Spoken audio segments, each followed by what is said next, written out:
talk about one of the biggest numbers on the closing disclosure. Everybody wants to talk closing costs. They get their final closing disclosure, and there's a line that says optional title insurance. It's a big number, but an important one. Why is that? Well, it's relatively large, but it's also, when you hear about what it does, it's relatively small, inexpensive. So let's start with the fact that there's not a single lender anywhere in the United States, whether you're buying a property in Boston, Chicago, Los Angeles, St. Louis, no lender will lend money to any borrower without requiring a policy of title insurance for the lender to protect their investment in their loan to you. What's optional is the owner themselves can buy a policy of title insurance for themselves. That is optional. Once you're buying a title insurance policy for the lender, which is required again. Of course, because the bank's going to be covered. The bank's going to be covered. They're not going to cover you, but they're going to cover themselves. And that policy does not protect the owner at all.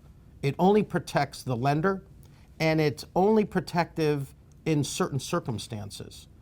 So there is a protection for the owner for their lifetime. By the way, these insurance policies, unlike other insurance policies that every one of these buyers are buying anyway, they all have to buy homeowners insurance. They all probably have car insurance. They may have an umbrella policy. All those policies have an annual premium. Title insurance is not an annual, it's a one-shot deal up front, and it protects you for the lifetime that you own your home. And typically, 90% of people that buy a home, this is their largest asset, their most important asset. It would be silly not to protect it.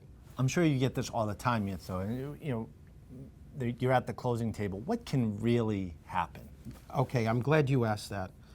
First of all, there are numerous coverages in these policies. Everything from somebody claiming that they didn't really own the house when the person who sold you the house and signed the deed, that was a forged signature.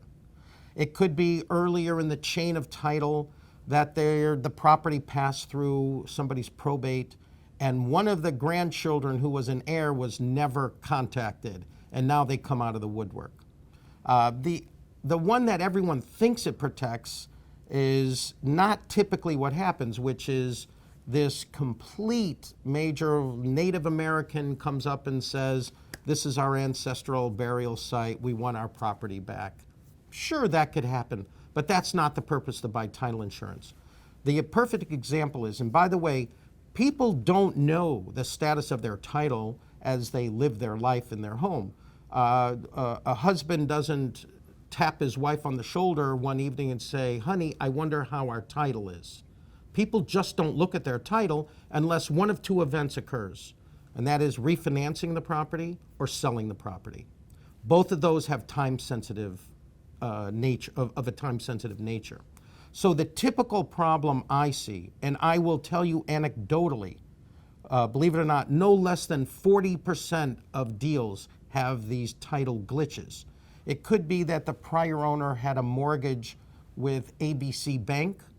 It was paid off at the closing, but the discharge was from XYZ Bank. There was nothing of record showing that that mortgage was assigned from ABC to XYZ. You see this all the time. All the time. And that has to be cleared up. Can it be cleared up? Absolutely.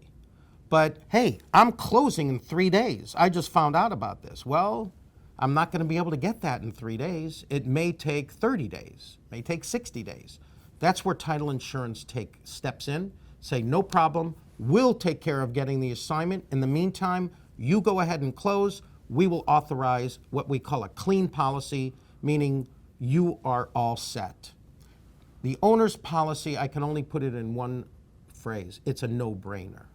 True no-brainer. I think it's overwhelming for a lot of people because there's so much information when you're buying a home. Now, Yitz, for the buyer out there in the greater Boston area who's looking for legal real estate advice, how can they connect with you on something like this? That would just simply go to our website at gmlawllp.com.